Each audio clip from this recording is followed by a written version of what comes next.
Good evening and welcome again to GunSlingerz on Armoury TV. And yes, this evening we have the mid-season review. We're going to talk all things transfers, games, who needs to go, who's going to be coming in. Let's get into it. Let's go.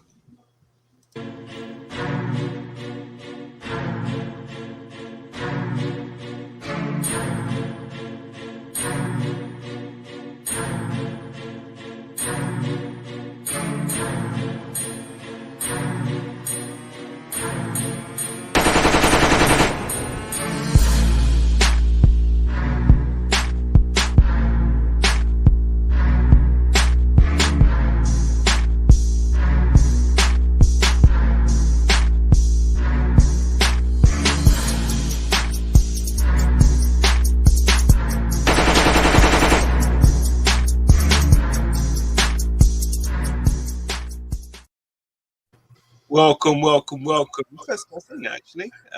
Lex, you made it, man. You made it, bro. You made it. In the intro. What was that? Well, season greetings all, man, and welcome again to another edition of GunSlingerz. It's good to have you on board, and we're basking in. Do we say we're basking in Arsenal niceness? Is that the right word? The right phrase to say right now. Listen, it's all good. James, it's good to have you on again, man. How you been? How's your season? How much did you eat? Ramsdale? You're on mute, by the way.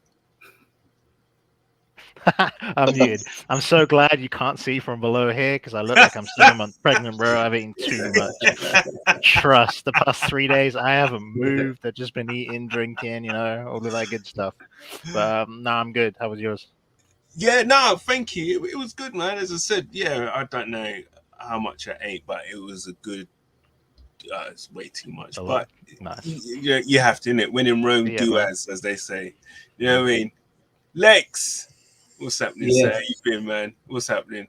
Well, I'm feeling alright, but apart from that, it's just all the food that I've been eating.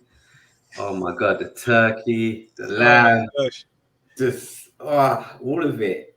It has to be done, innit? Has to be done, man. Yeah, that's it. This is where the gyms make all their money right now from people like me and you. that gym membership is pending. King, what's happening, bro? It's good to have you, man. How was your holiday period? How's it all going? Anything planned for New Year's or anything? What's going on? Yeah, I mean, I've just come back to my family's actually in Reading for a few days, nice. Back up to London probably this evening with my brother. Yeah. Just been eating as well. Birthday was on Christmas Day, so there was birthday cake on top of the Christmas pudding and whatnot. So yeah, Here's a question. So what? Do you get less presents or more presents when your birthday's on Christmas Day? I get less. Usually just a combined present, yeah. So I was thinking, I remember when I was a kid, I'm so lucky. You get birthday present and a Christmas present all in one day, but you just get one big one combined kind of thing from everyone. Yeah, pretty much. You just get bumped hard. That's it. Yeah, it's not a good look. Oh damn! So guys, listen.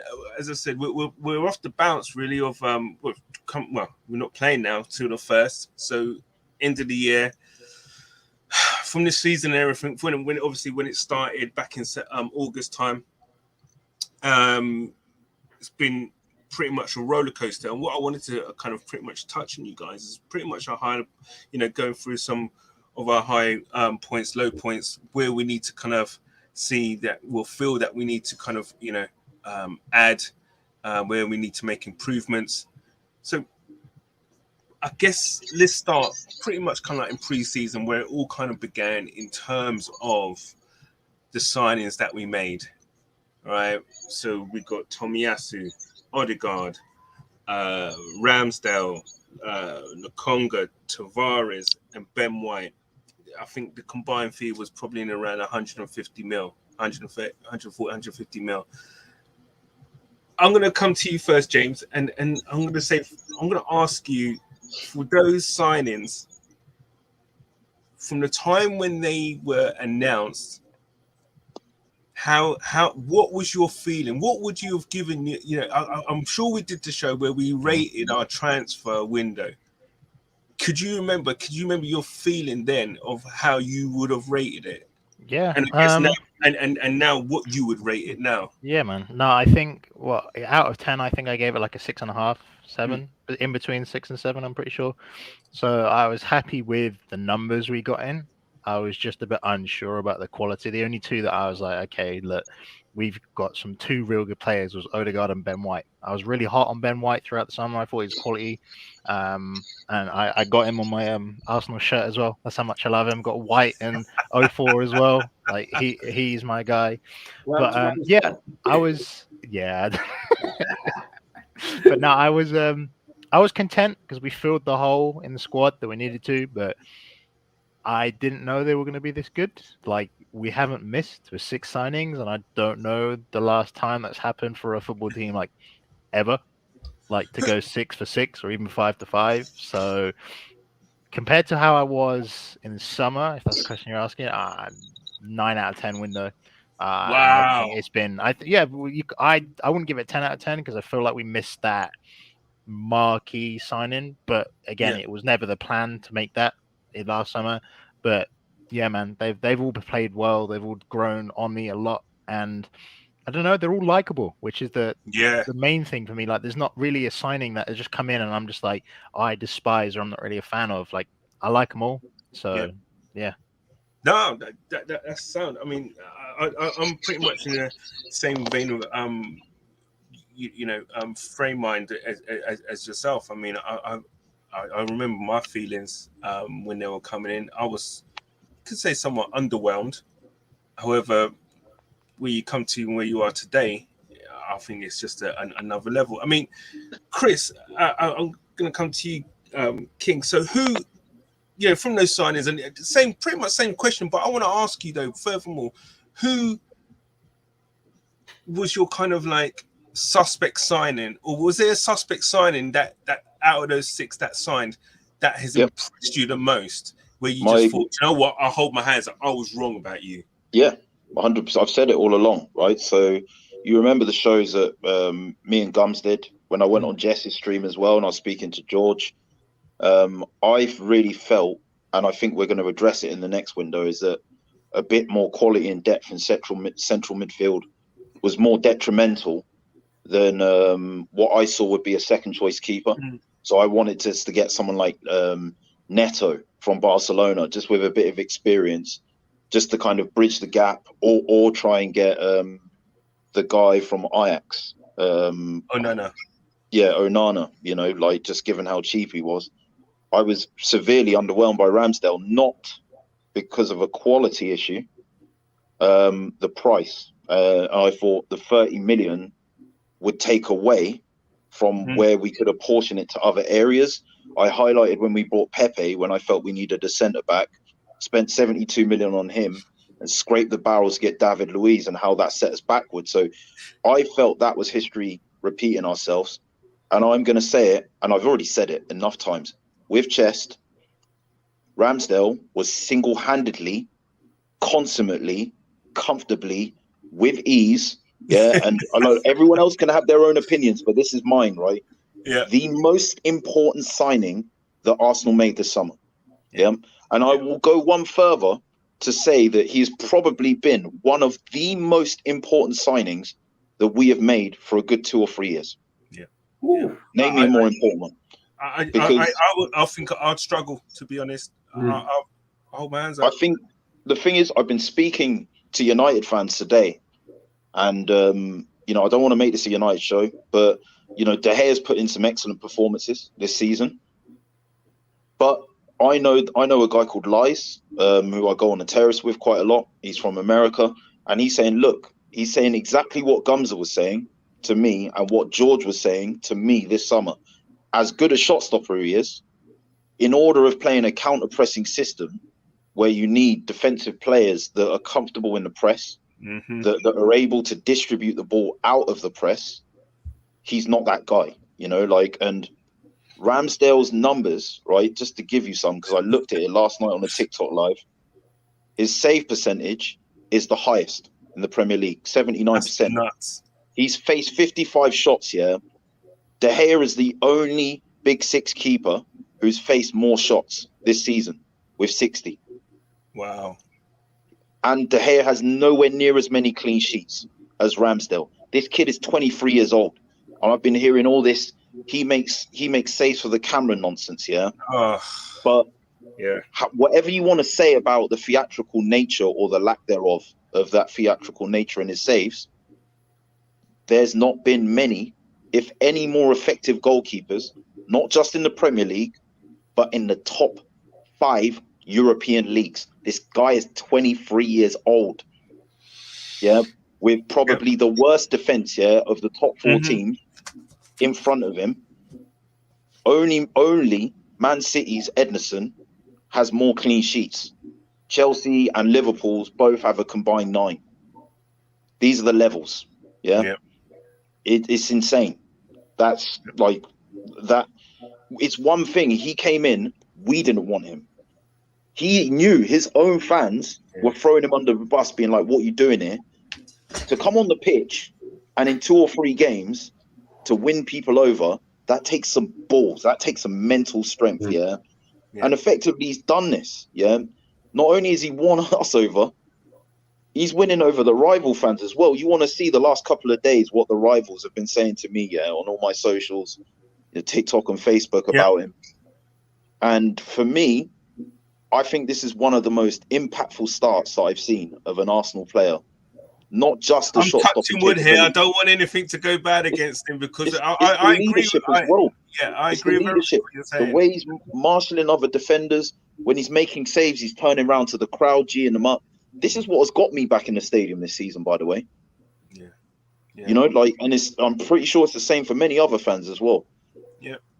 So, yeah, sorry, that's my my short answer, but I have to give this guy so much praise because I was wrong. I was so wrong about him, and people need to realize I'd rather be wrong, yeah, and our team do well or our players do well.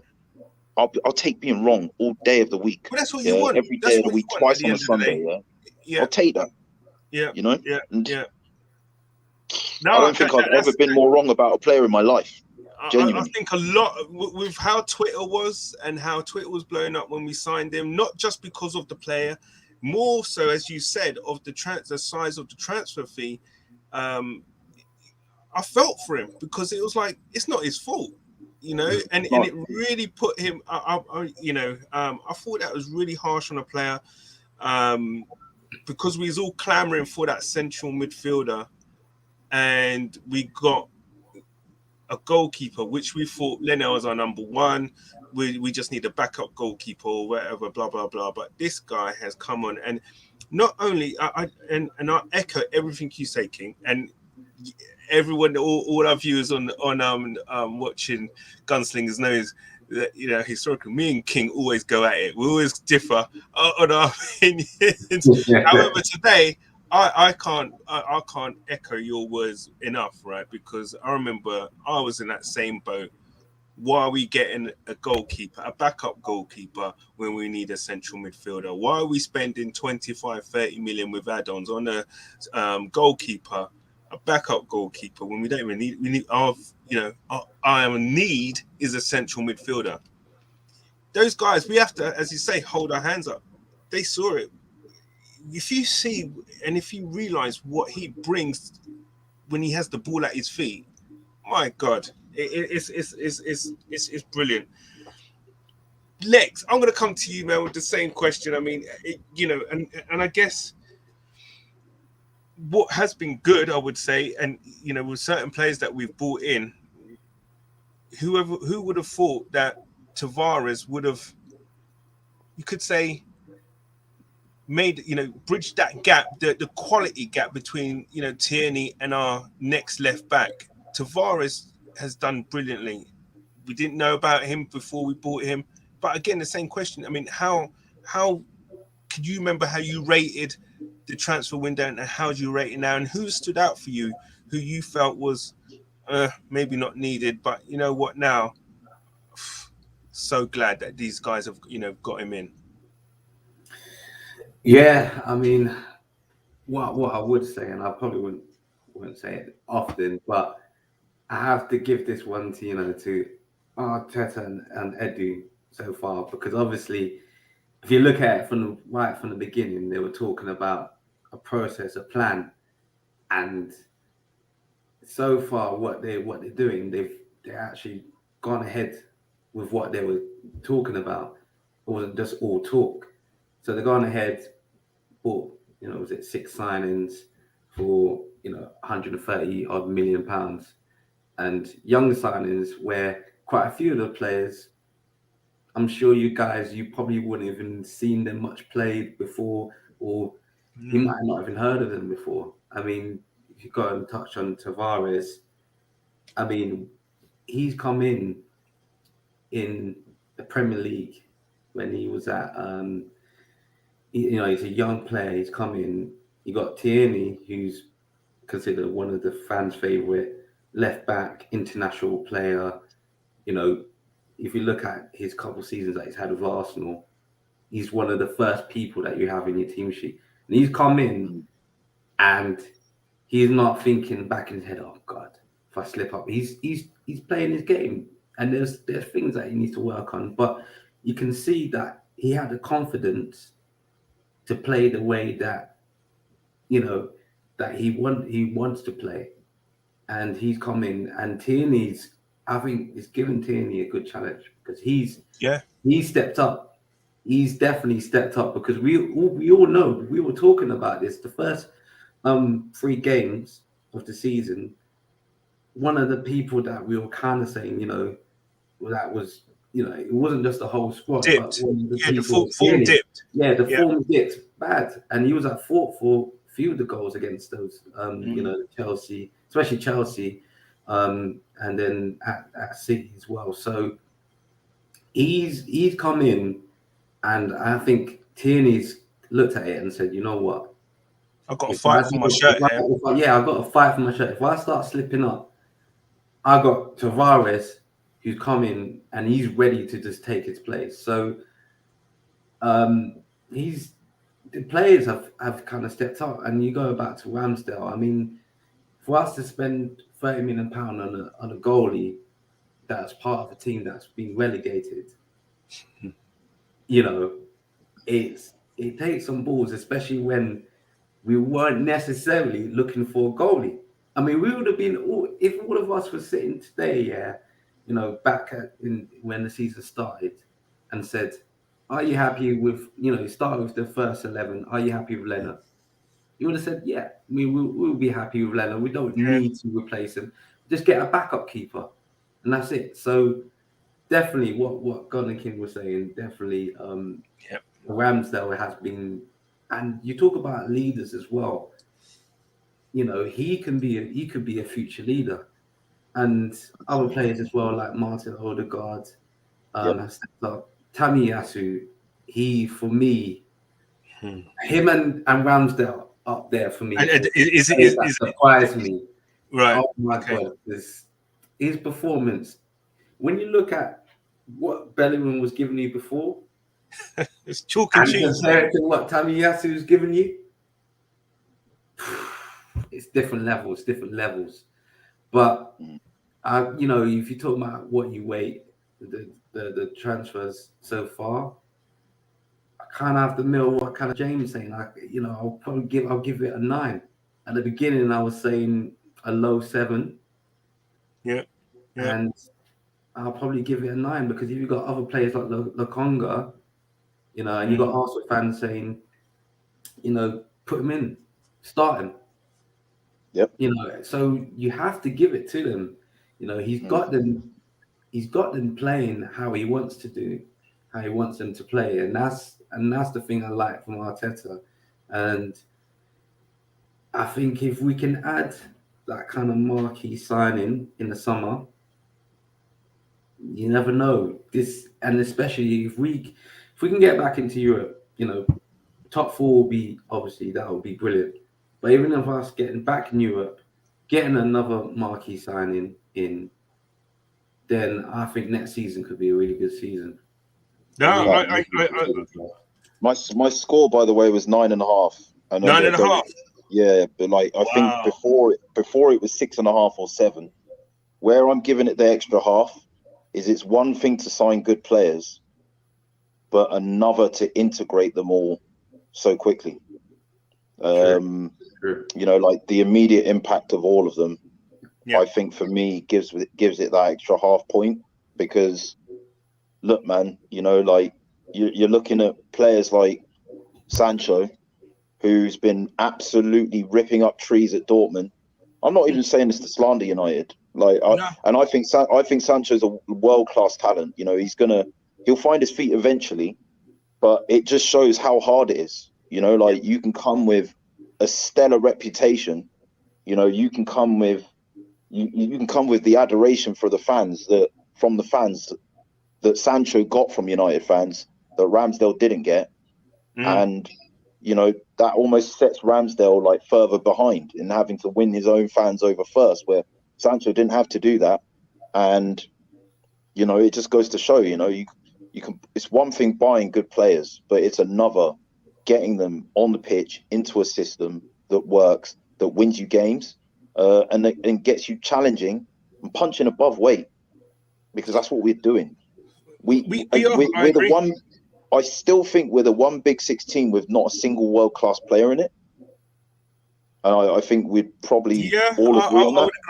I would agree. Yeah, and you know, we're outperforming 2 of them, who have got, you know, Tottenham have got a world-class 2, probably. I'd say Son is world-class as well. Lloris, World Cup winner. Arguably, at one point he was world-class, but he's definitely had it in his locker in his career before. You look at United, I mean, they've just got world-class players for days, haven't they, really? Yeah, you know, so I think they've got a huge problem with the players' character within that squad, and I think that's a huge problem that United have. Guys, I just want to get through some. We've got loads of comments. I'm just going to bash out some of them quickly. Straight off, football things. Hey, that looks like this fucking guy keeps doing it on my TikToks as well, bro. I'm gonna slap this guy up, you know. This little pagan, this little Chelsea fan, you know. This Chelsea fan, yeah. I swear, my mother's life, you know. She's downstairs. Oh my god.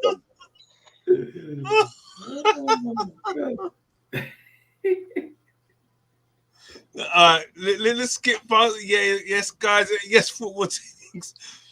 Obviously, your mod privileges on my TikTok lives are just gone, rude boy. They're done out here. Yeah? You're gonna have to. That's gonna have to be a revenge mission there, boy, because that looks too good, King, boy. Don't even. You got your beard encourage them, bro. They've all been doing it. They've been doing it with Chelsea shirts, West Ham ones, a lot of them, bro. Oh dear, Mr. Silver Fox. As I said, the Norwich preview, everything is nice. Yes, you're right. I think right now we're probably basking in a end of year kind of Arsenal kind of, I don't know, whatever you want to call it, but we're basking at the moment. Del Boy Gunner TV, well done you on your 10k Twitter followers. That's obviously for our Armoury TV channel. Again, Salah's obviously Mr. Penny by the looks of things. Munzi talks as United fan. Big up, Legs. Big up, Munzi. I hope you're well. Edward showing why you lot should have gotten him.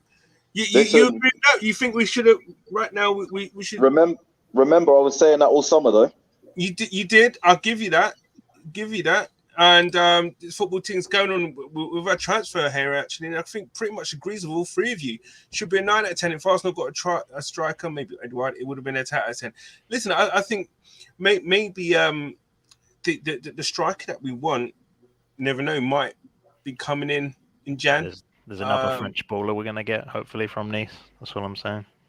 Who you think? I said it on another show. His name's Guri. He's nuts. He's from Nice. Just check him out. Trust. Was he the guy who was at PSG? I think so. I'm not because sure. I think we tried to There's a get few him when guys we're looking at. Does he play? Does he play up front? He's a striker.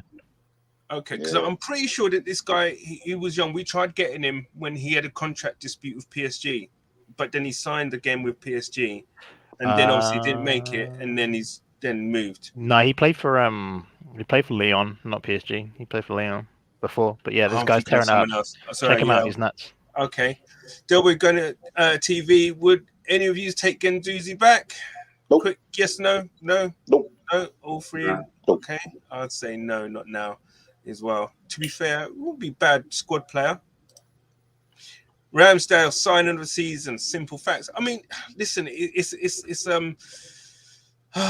splitting hairs between him and Tomiyasu, but probably I think Ramsdale probably just shades it. I maybe, but again, as I said, splitting hairs because we all knew we needed a right back. That was one side area that we needed to be strengthened because what we had with Bellerin was nowhere near enough. And Cedric, obviously, we see something dips when Tomiyasu's not playing. Something dips.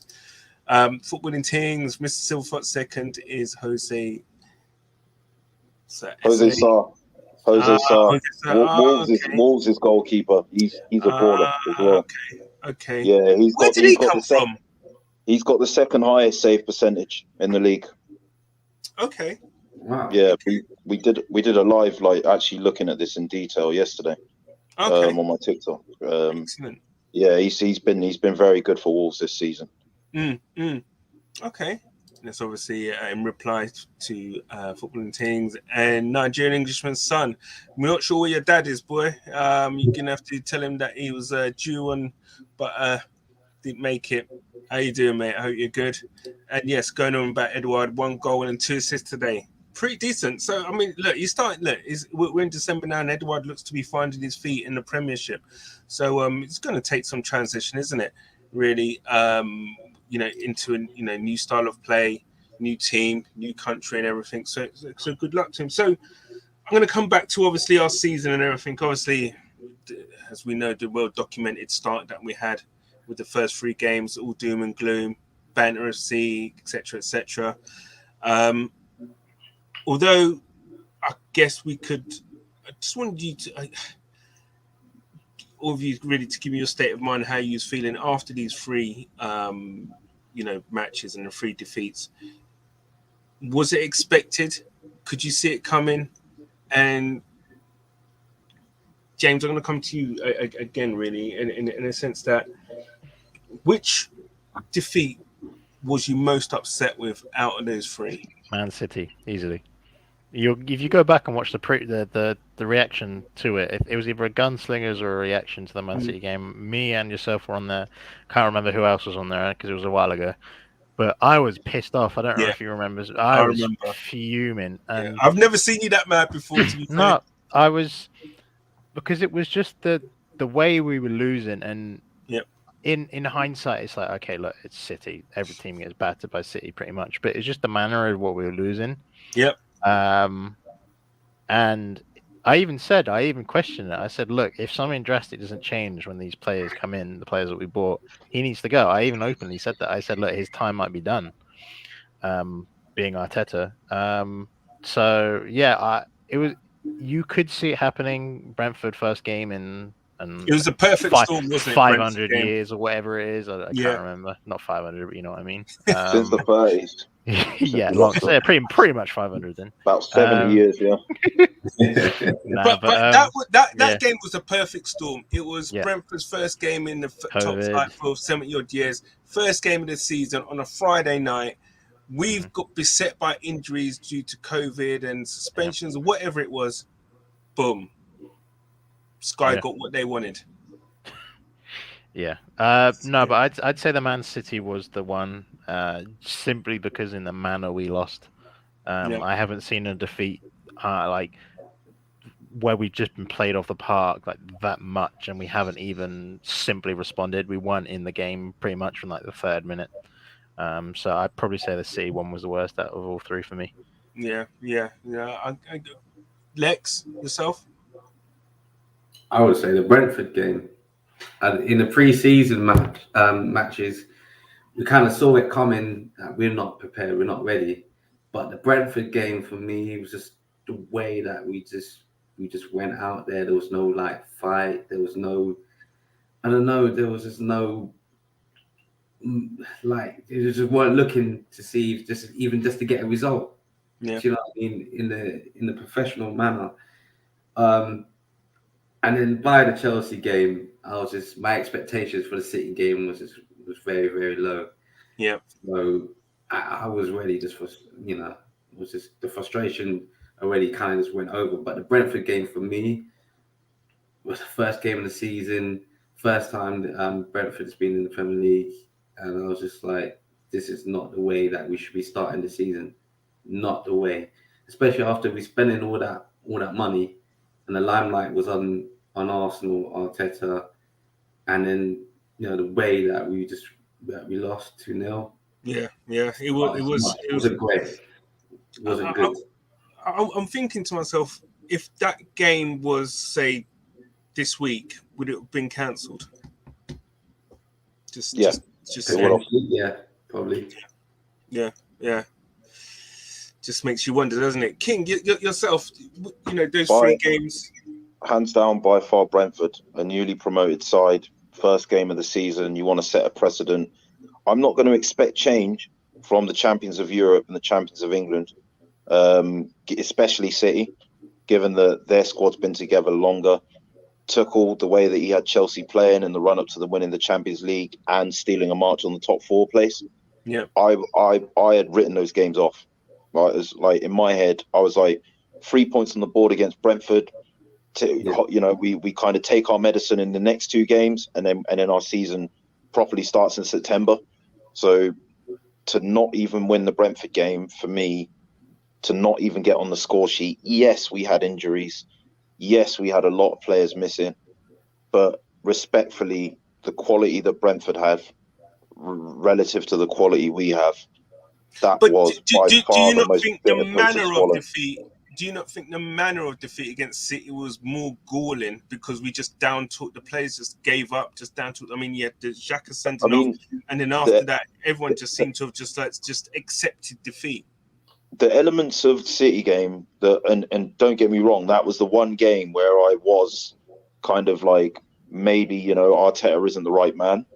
That was, that's the only point since Arteta's been here where I've questioned him as much as I did.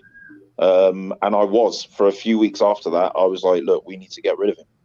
Yeah. And I'm man enough to admit that, that was where my confidence in him waned. But looking at the injuries that we had, looking at what Xhaka did, I think, having to play against 10 men when you've already got a depleted squad, when you're the leader on that pitch, albeit by not wearing the armband, because Aubameyang's the captain, but really we know Aubameyang's not a captain, I just more put it down to the player, and that incident and how that affected the goals that happened after the fact, and the fact that it's one of the best teams in England at full strength, Okay. So yes, it was frustrating, the manner that we lost in, but I've maintained from the start of the season, and I'm getting rivals doing it a lot more now because I've been winding them up.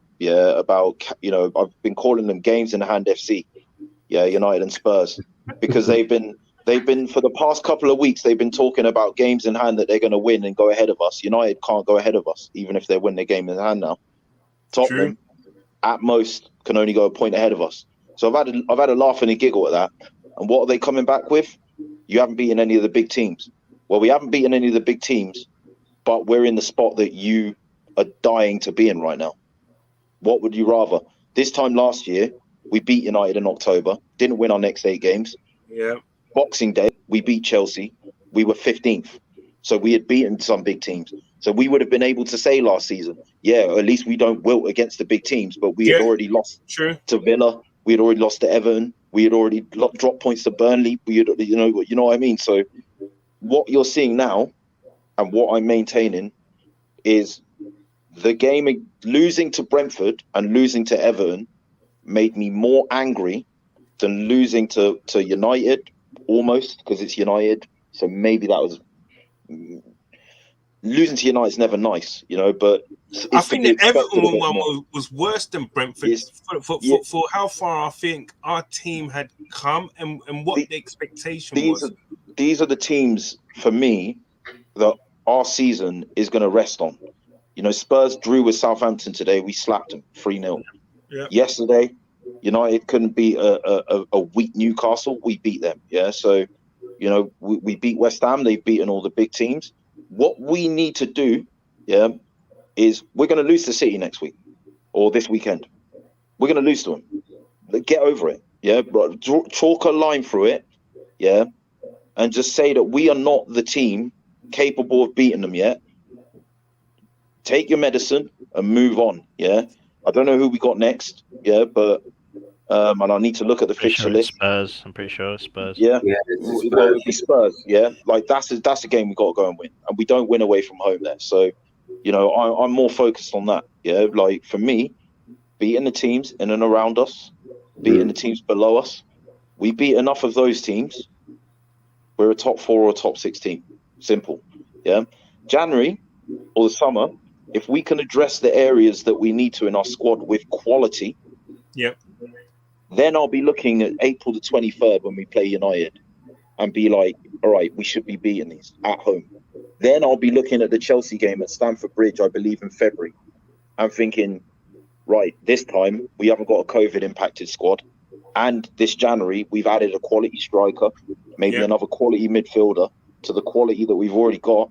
Then I'll be thinking, maybe it's time that we gave one of these big boys a bit of a run for their money. Do you know what I mean? Yeah. Like, so relative to, the question, the Brentford game was the worst. It still, to me, is the worst defeat we've taken this season, even though City slapped us for 5, even though Liverpool slapped us for 4. Because, worse than Everton. Brentford are a newly promoted side. Everton, I think there's arguments for both cases, but I agree with what you're saying, King, and I also agree with what James has said as well regarding City. I think that the manner of that defeat was kind of like he was watching something there when you're thinking there's something going on there. What is these players? They've just down tools, but you're right with the Brentford. Again, you could say there's an element there of that they gave up or whatever, and just the quality there. Just there was no quality there, and it just looked like a team of individuals, and there was no cohesion whatsoever. I'm just gonna get through a couple of the comments that we have. Gabby Martinelli, I'm pretty sure this is Nigerian Englishman's son again. Hello, everyone. Hello, Gabby. I hope you're well. Yep, hopefully I get Player of the Month. Got a good shout. Carry on doing what you're doing. Delboy Gunner TV from the Man City Spurs. How many points do you think we'll get from those 2 games? Quick answers. King, how many points from the Man City Spurs game? 3. We're beating Spurs away from home for the first time since 2012-13 season. Double season, yeah. James? I'm 2 to 4. I can't say. We're either going to draw both or we're going to win and draw. That's what I predict. Okay, Lex? My score's going to be low, but you know what? I'll even take a point if we lose to City. But even if we draw against Tottenham at their ground, I think that's not bad. Yeah. Okay. No, I mean, just obviously in the interest of time, I just want to kind of fast forward obviously now to just a bit now we've started getting onto a run and we're starting playing teams like your Southamptons, your West Hams. I think was a great result for us, and that's this era right now, this kind of point in time right now, we've seen that the players are gelling. We're having now Arteta's bringing in players.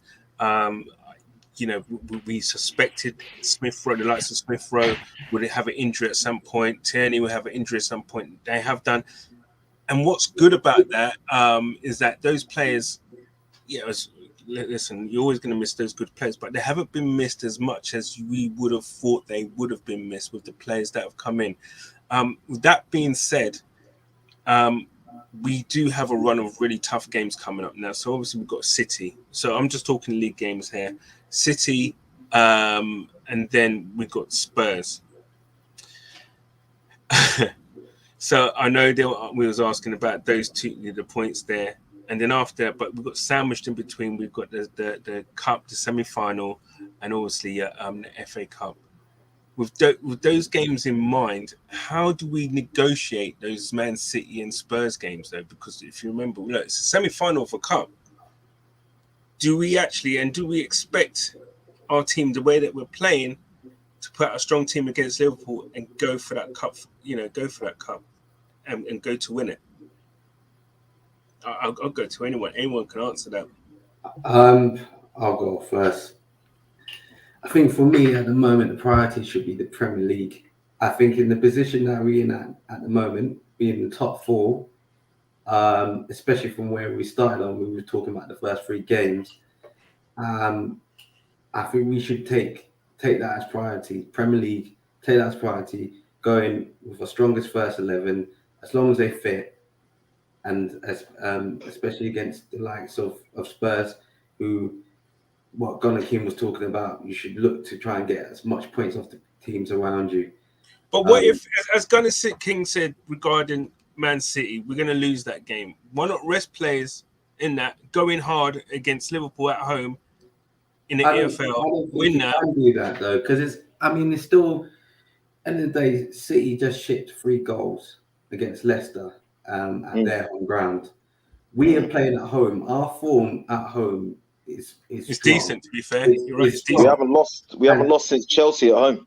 Yeah. In August. So we got to keep that momentum. So we still go in with, because I still think there could be a possibility that we can even get a point out of that. So I'll still go with our strongest 11, and especially against Spurs, we're going with strongest 11. It is, end of the day, if we look at it, it is nice if we can get to the final, but it is the Carling Cup.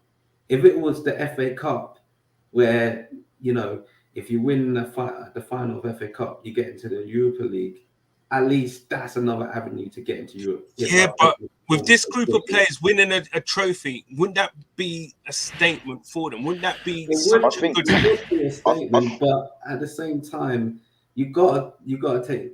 Look, this is probably going to be the best, the best time where we can actually get into top 4 for quite a while.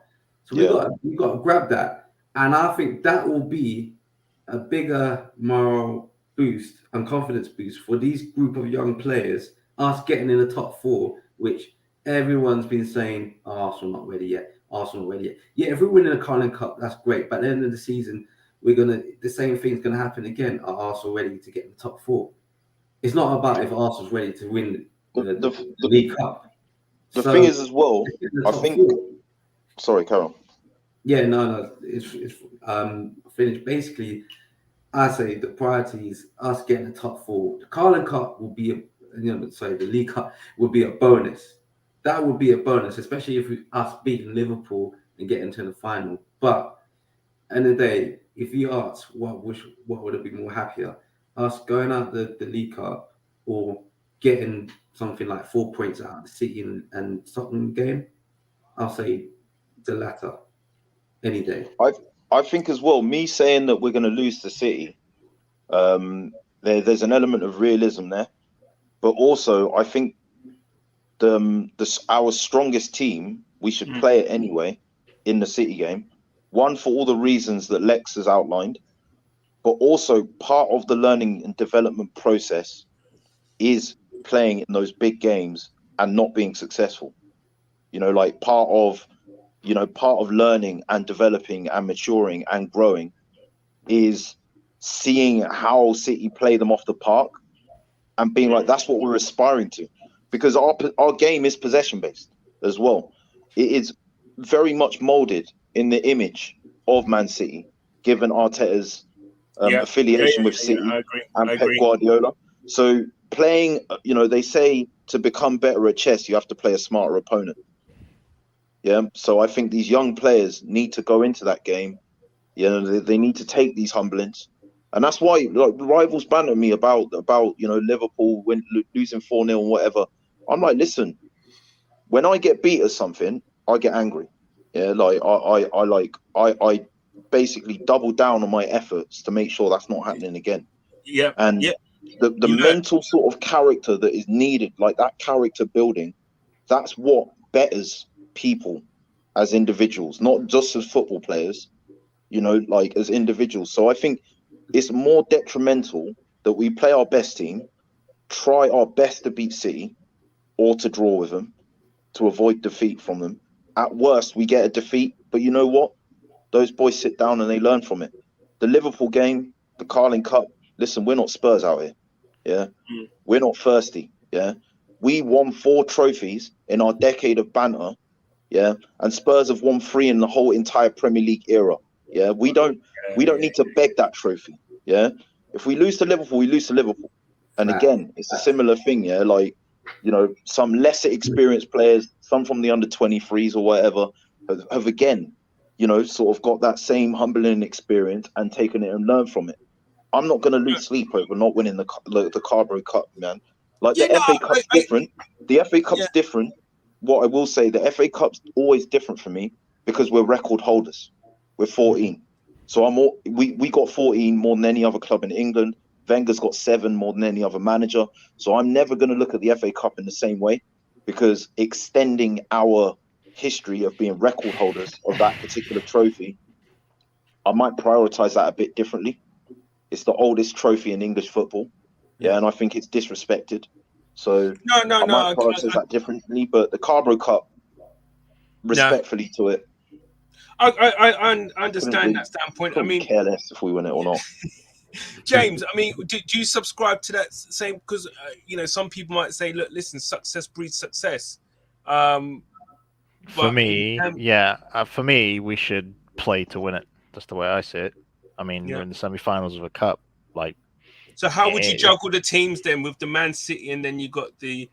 I can see where we could rest players. That would be against Nottingham Forest in the FA Cup maybe, but how would you negotiate the Man City, then the Liverpool game with players? Would you go hard in both of them? I mean, well, I don't see why not. Like, you play Saturday and then you play Thursday. I feel like that's an ample rest time. It's not like we're playing the 26th and then we meant to play the 28th. Like, that's a tight fixture. Like, this is like if we were in Europe, this is the normal fixture we'd have. One game on the weekend, one game in the week. Yeah, that's right. So for me, I'm not seeing it as any differently. Like, as King said, I'm not going to be fussed if we drop out of it. Like, it's the Carabao Cup. No disrespect to it. It's aside from the Community Shield, in terms of domestic trophies, it is the worst one to win in terms of prejudice, like in terms of how much it means.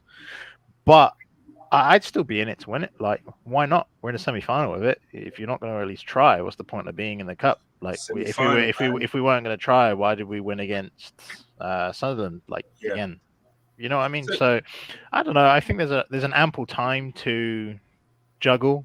Like, if you want to rotate people for the Carabao Cup, that's fine. I feel like Liverpool might do the same. Like, you saw the fixture when it was like 6-6 or 5-5, whatever it was the last time we played them, the mad game. Yeah. Like, it won't be as much rotation as it will in this, because obviously this is a semi-final that was lesser rounds. But I'd still be trying to play a relatively strong lineup. Like, I wouldn't mind seeing Patino in it, like Balogun, like those kind of players, like fringe players. Fine, play them. But I'd be in it to win it, so I don't know. No. That's sound. I mean, I'm going to stick with you because we're going to wrap up here. So Tell me then, James, with the start from the start, what would you rate out of 10 our season so far, mid-season, and what do we need in order to kind of keep going with what we're doing? In terms of our what's needed basically for the second half of the season to push on. I'd say an 8 out of 10. I didn't think we'd be in this position at the start of the season. For me, if we finish in this position, it will be a 9 out of 10 and 10 out of 10. The reason why I'm being apprehensive in giving it that rating is because we're only halfway through the season. So I would give it an 8. I think Arteta has done a good job. He's handled a lot of things that have happened, especially Aubameyang and other stuff. And this is I don't know if you guys can agree or not. We've seen glimpses of a footballing style. We saw the goal against Man City in the FA Cup. We've seen glimpses of it where it's been prominent that we can be like, right, okay, this is the way we're trying to play. But for me, there's been 4, 5, 6 fixtures that we've played the same style, and we've been batting teams aside like 4 or 5 goals. Like, we're playing good football, so that's nice to see. 19 goals in our last 4 games. Yeah, mate, it's good, isn't it? It's good. It's insane. That's without Aubameyang. Yeah, this is what I'm saying, and it's good. Like I've always had a soft spot for Arteta. I don't know if because it's his mannerisms or is because he's an ex-player of Arsenal. I can't tell you what it is, but he seems to have something about him. Even though, as King said at the Brentford game, the City game, for me, there was doubts around him. I always hoped he would be good for our club, and it's starting to come to fruition now, which is nice. But for me, what we need to do to maintain this, we need to add players in January. For me, centre mid and a right back. I don't know if we're going to address both centre mid over every single position there is, but I'm saying a right back because I feel like we can make do with what we've got up top. You've seen the drop off from Tomiyasu to Cedric. Yeah. There's a big dip. However, White did well. Yeah, White did fine. But I wouldn't actively seek to play Ben White as a right back if we have a better choice second right back. So it's nice that he can play there, but for me, centre mid, if it's to bring someone in quality wise, that's fine. If it's someone to just have a body there, as long as it's not Jack Wilshere, also great. And again, a right back that is at least competent, because Chambers, Cedric, Maitland-Niles is off to Roma, it seems. So we've got Tomiyasu. So the other 2 backups we don't have aren't competent. So I just a competent centre mid and a competent right back, and I feel like we have everything in our power, and it is within our power. I'm not concerned about what United are doing, what Tottenham are doing, whoever else is challenging for top 4. I'm solely focused on us, and I think we are favourites for top 4. Like we should be. It's within our power now to get it. So yeah, that's what I think. Centre mid and right back, and we should be all right. Cool. Lex, gonna come to you. Same question, bro. What do you feel? How do you rate the season so far in this midway point, midterm, points, and also what do we need to push on and to sustain what we have at this point in time? Yeah. So I'll give it a rating of 8.5. I think if we did better against Brentford and Everton, then it'll be pushing in the 9s. But so far, to be in this position in the top 4 by Christmas, especially during a period where we notoriously are quite bad in regards to our results in the Premier League fixtures, I think we're doing okay. If you look at the beginning of the season, and if you were asked the question, you're gonna, if someone told you that you were going to be in the top 4 by Christmas, you would have took that any day of the week. Yeah, of course. You got other teams, been saying all stuff like Gunnerkin mentioned, games in hand and all that stuff, because they want to be in the position that we're in. So far, I'll say we're doing good. We're doing good so far. And what do you think we need to sustain this? What we need, January around the corner. It would be lovely if we could add to our squad. So I'm looking at potential midfielder and striker. If we can get that quality striker in January, get it now. If we can't, make sure we get that in the summer. And midfield, it will be good, like what James said, to get an extra body in, especially to fill in for Partey and El Neni, who's off to AFCON.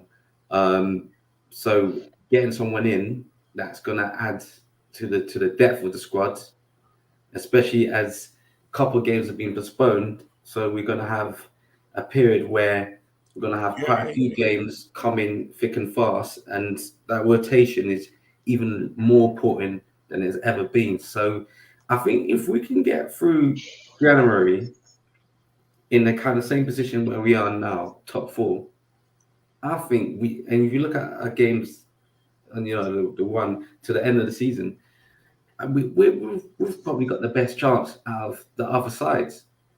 The other top 6 sides to get in the top 4.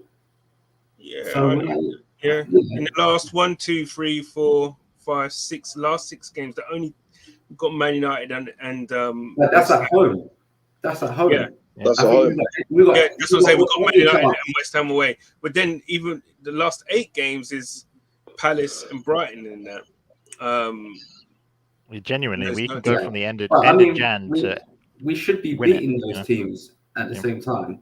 We should be beating those teams. I mean, Brighton's at home, and Palace will be away. But I think if we can get through January, we've got every chance. Yeah, every chance. Definitely, 100%. King. But yeah. Oh, sorry. But yeah, no, that's what I wanted to say. But so far, I'm happy. I'm happy with it so far. Good. Thank you very much, Lex. And King, same to yourself. I mean, your rating and what do you think we should bring in, or is there anyone you would bring in, any names or anything, in order to sustain what we have and to make that push, to, for the end of the season? So my rating would be 9. The reason, man, look, the kids. We played against Leeds the other day. Only 4 players were above the age of 24. It was 3 against United. That's serious, isn't it? This is nuts. This is crazy. Like, not even just in England, anywhere in the world. Name any of the one of the big 3 or 4 or 5 or 6. Where in Germany there's 3 or 4 teams. Name any of the top teams, that are just basically competing for the Champions League spots with a back 5 that is under 24. You've got, our front 4 of ESR, Martinelli, Saka, and Odegaard have got 32 goal involvements between them. ESR is sat there chilling with 8 goals and 2 assists. Same number as CR7. All right, he's played 2 more games. Yeah. But given the age difference and the quality, they're showing serious levels. And the amount of minutes as well. Yeah. I'm pretty sure that Ronaldo's played a lot more minutes than ESR. That's it. And his numbers are up there with Mason Mount of Chelsea. Clean sheet record equal to Chelsea. Our goalkeeper is performing as good as the best keepers in the league. So listen, we haven't beaten any of the big teams, but relative to their experience levels and their quality level, and relative to the fact that Arteta has effectively only rebuilt the defence, we must remember he's only signed 2 midfielders, Partey and Sambi, and 2 attacking players. One's a midfielder, Odegaard and William. So he's not really touched the midfield, the central part, the engine room, in a way that he probably wants to, and he definitely hasn't done that in attack. So I've got to give it a 9.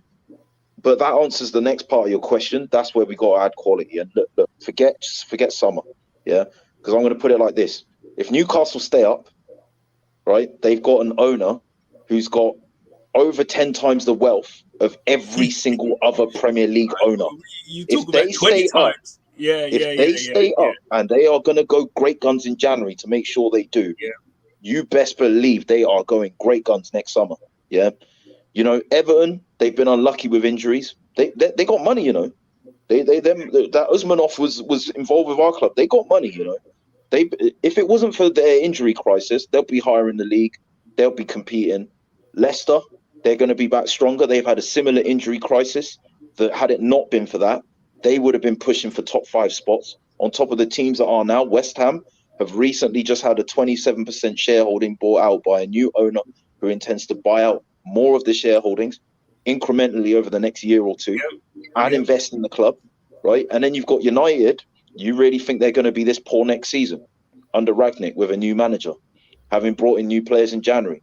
You must be crazy, And we know the top 3 that we're trying to keep in touch with, they're just going to do the top 3 things that they do in the summer as well.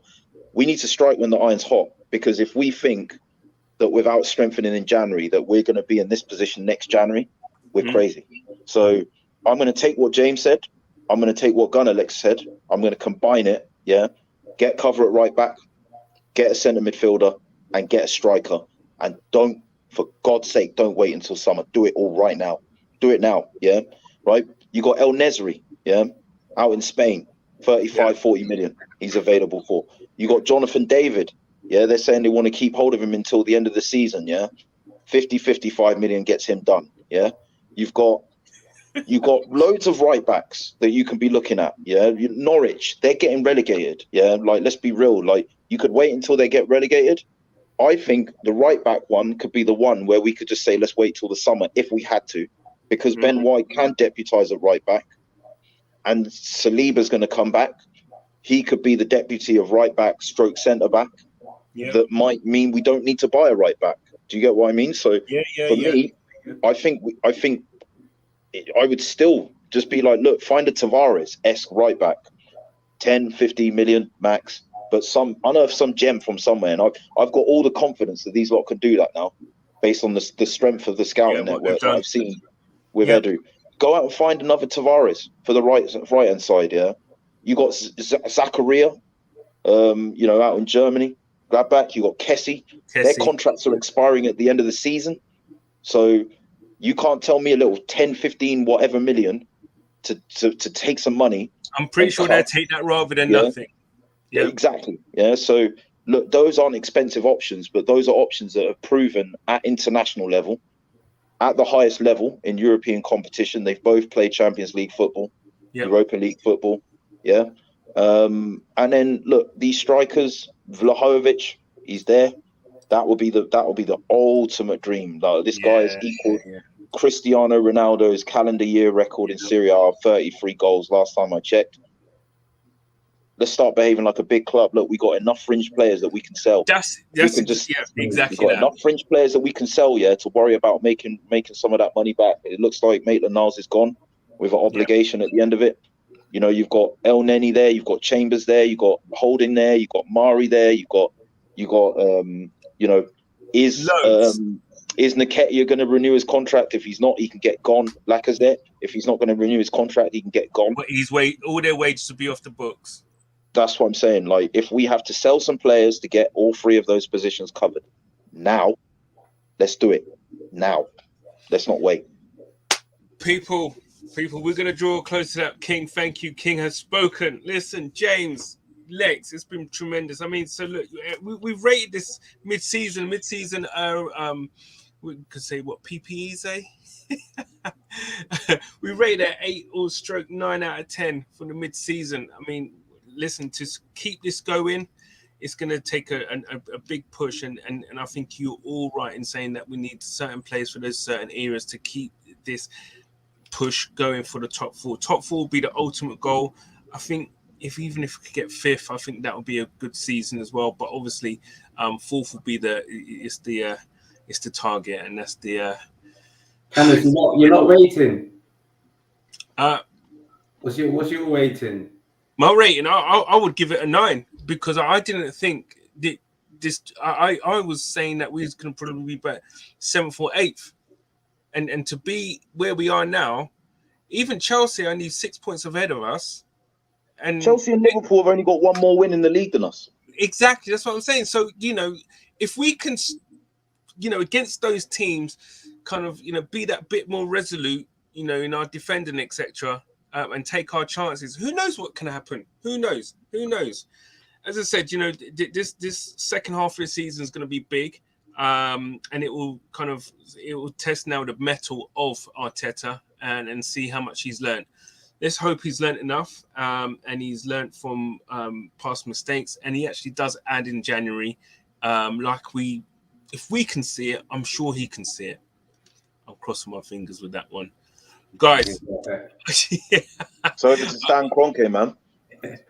Let's hope, because listen, they've been, if they do that and they back Edu and Arteta in the market, then we can't really complain about the owners right now, can we? I hate to say it, man, but Josh, the Kroenkes do have to take some credit. Of course, because 150 I mil. hate them. I've not forgiven them. Yeah, 150 mil to kind of like they've trusted him to. And the thing is, look, Josh has come out, done the interview. There's been more transparency. There's been more communication with the fans, and he's made it clear as well. He said, "Look, the work isn't done, and we've got to address it in the coming windows." So there has been a recourse in their behaviour as well. So they, as much as I hate to say it, they have to take some credit. 100% agreed. Well, guys, thank you very much. And there you go. The midterm results then for the Arsenal. It's an 8.5 out of 10. Can we continue? Let's see. Only time will tell. Peace.